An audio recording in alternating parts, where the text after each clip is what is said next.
Pra Pid of Luang Wat Sapan Soong in Nonthaburi. Luang Pathomanam was the Kru Ba Ajan Yai, the first Kru Ba Ajan of the lineage of Pra Pid and other amulets of Wat Sapan Soong, which has now 4 generations who are Serb San Damnan, continuing the Vichar of Luang through 4 generations of abbots. And the Pra Pid Luang of Wat Sapan Soong is amongst the king of all Pra Pid.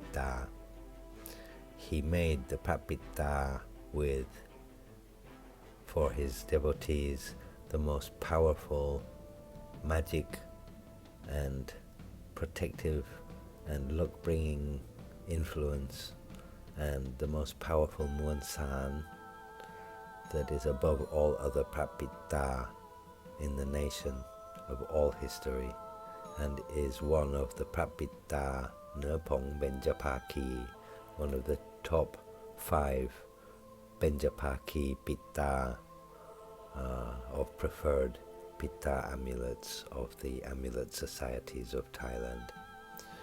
And it is the Pitta of Luang is the root lineage of the Geji Ajahn who followed him as his Luksit in sequence through his apprentice Luang Puglin, who continued this Vichar by making these amulets, and Luang Potong Suk afterwards, who took over the abbothood and continued the Vichar, and now a 4th master who in 2018 is currently continuing the Vichar as the current abbot, Luang Puwat, who all have created legendary fame in the making of and the continuation of the Vichar and the Silapa Pra Pid, the artistic style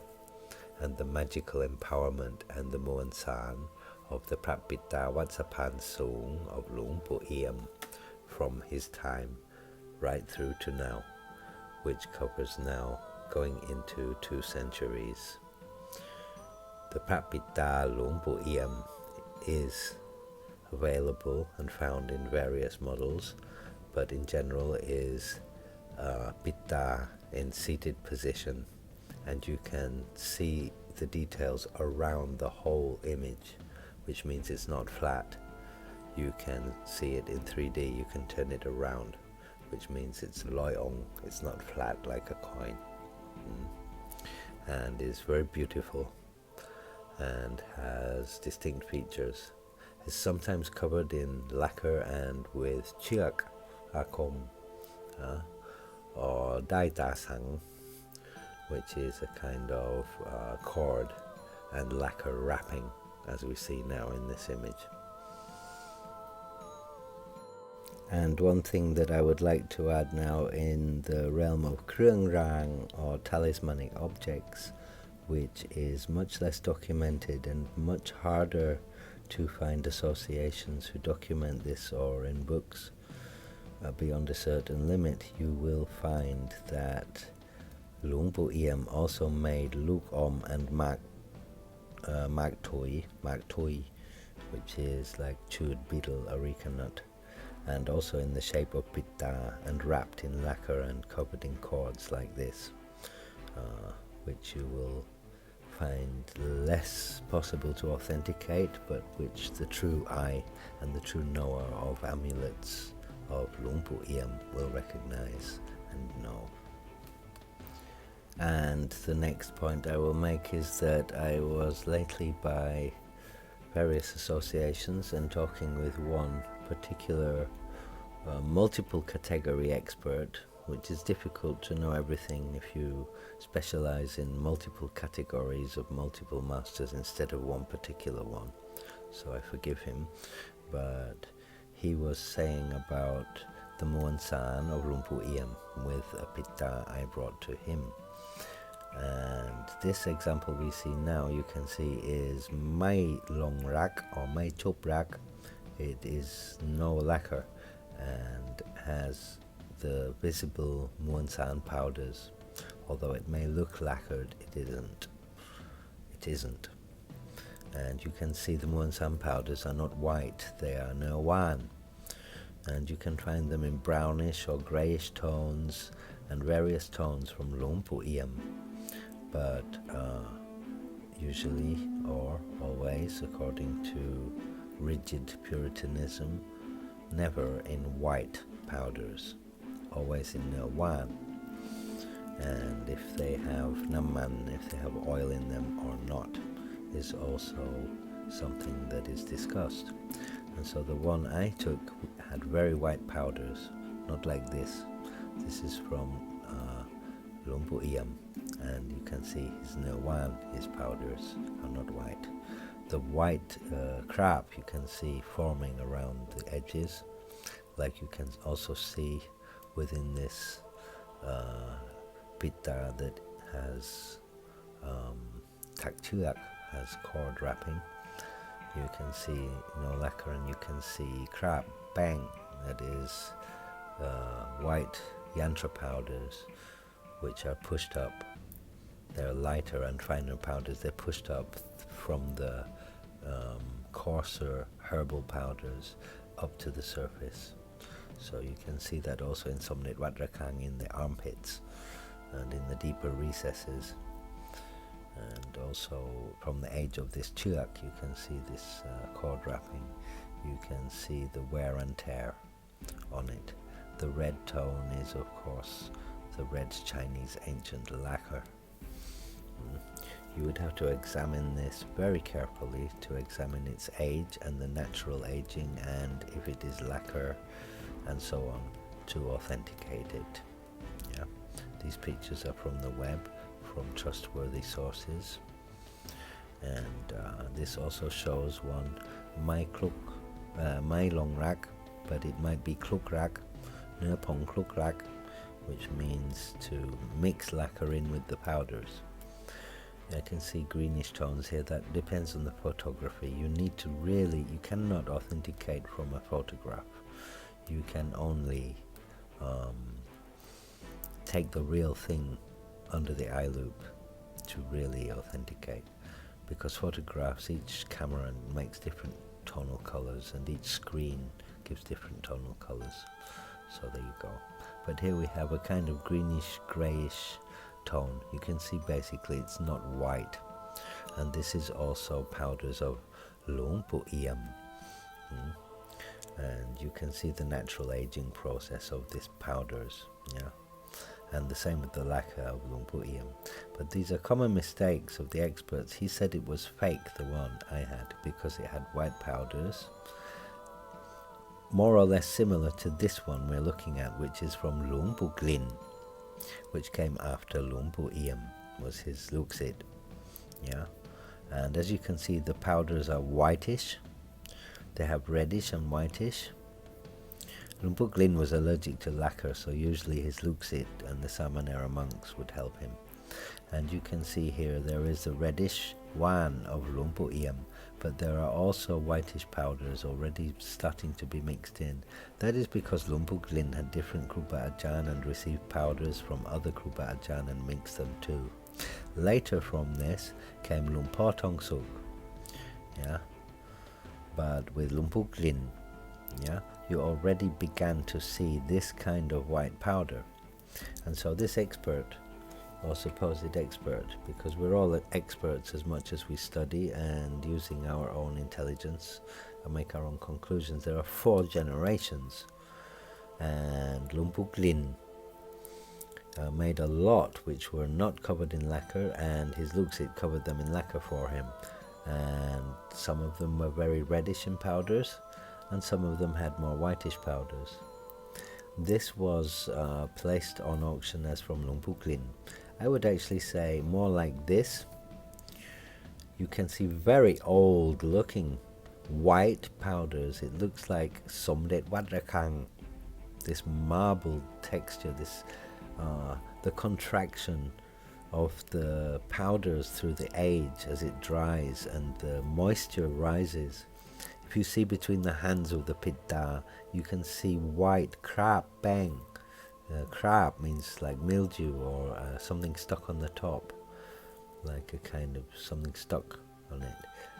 This white powder, very fine, that is the bang that is used, what we would call chalk or something like that, but it's actually yantra powders, which is, you have a yantra powder made chalk stick, and you use it to make 108 yantra, and then you use the powders to make another chalk stick, and you do that 5 times to make 5 kinds of 108 yantra powders, and that chalk is used to mix in with the Muan San along with other things.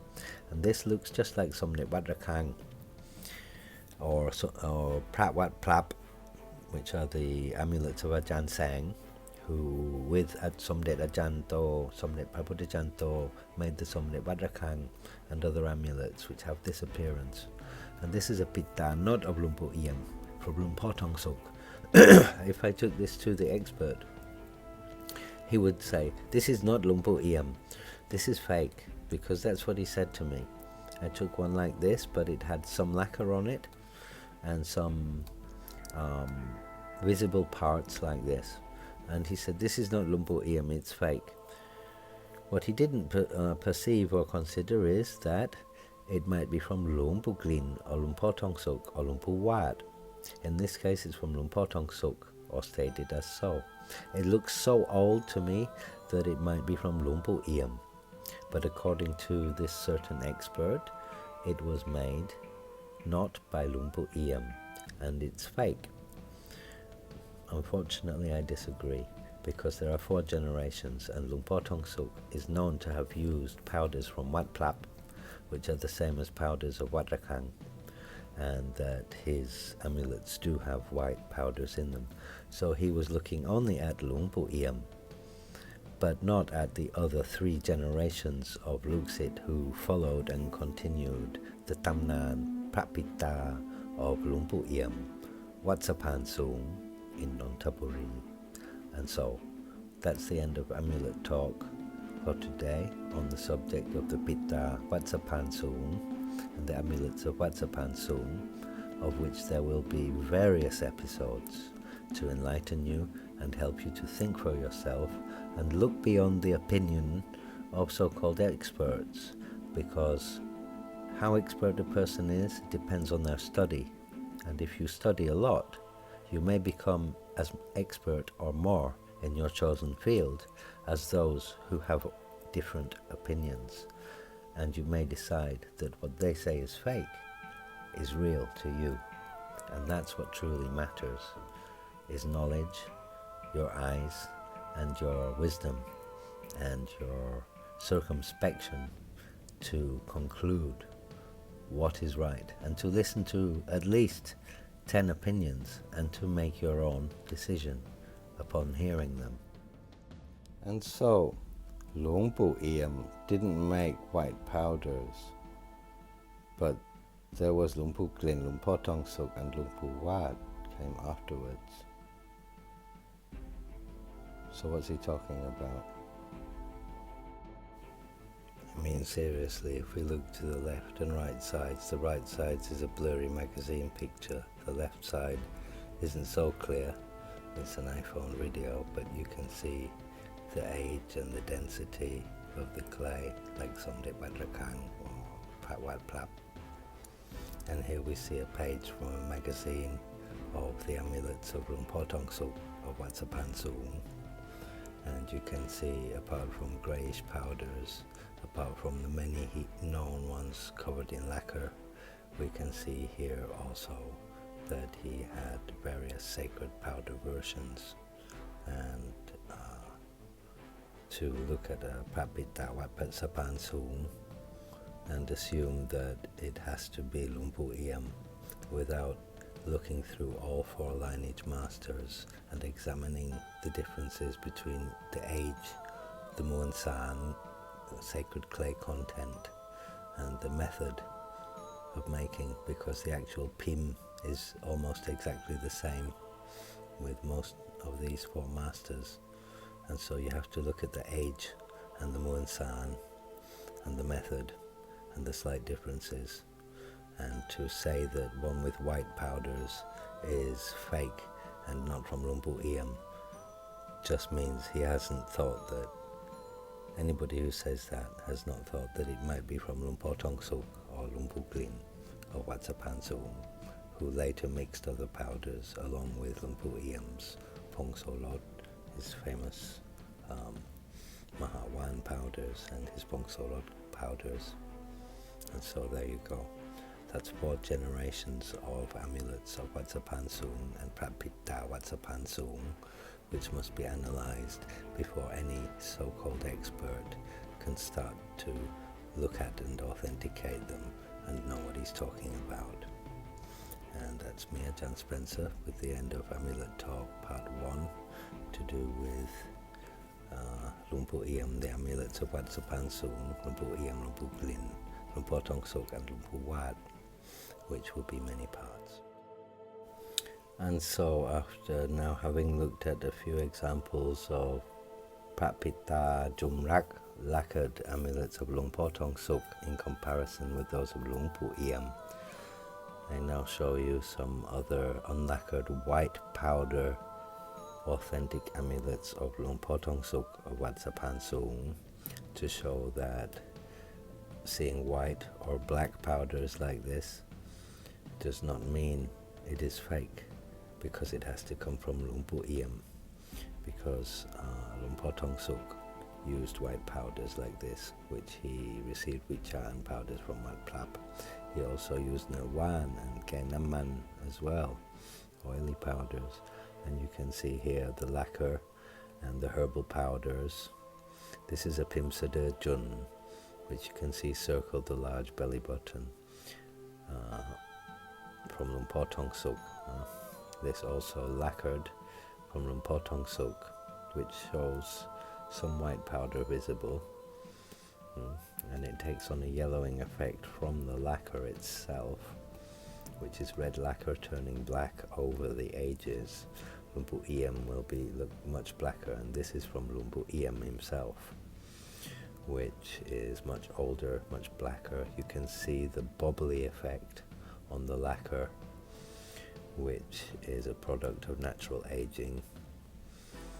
And if you examine the difference between the aging, the natural aging of the lacquer of an amulet of Luang Potong Suk or Luang Pu Glin or Luang Pu Iam, or now the present abbot Wat Sapan Suung, Luang Pu Wat, who also needs to be followed for his continuation of the Tamra.